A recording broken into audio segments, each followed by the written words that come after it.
আরণের পরের দিন সকাল সকাল আমাদের সকলের ইচ্ছে না থাকলেও মাকে নিয়ে যেতে হয়েছিল নিরঞ্জনের পথে। আর এবার আমাদের পালমশাই মাকে এত সুন্দর করে তৈরি করলেও চালিতে একটু কম আঠা দিয়ে ফেলেছিলেন। তাই দেখো কালকেই আরণে বেরিয়ে মায়ের চালি থেকে সব ইয়েগুলো খুলে চলে এসেছিল।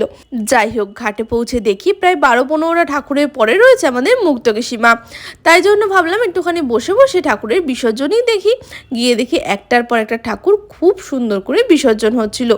মেন প্রবলেম হয়ে গেছিলো একটুখানি সন্ধ্যার দিকে একটা ঠাকুরের পাটাটা না ঠিকভাবে কাটা হয়নি। ওই জন্য ঠাকুর বিসর্জন দেওয়ার পরই এদিকে গাড়ির সাথে ঠাকুরের পাটাটা আটকে গিয়েছিল।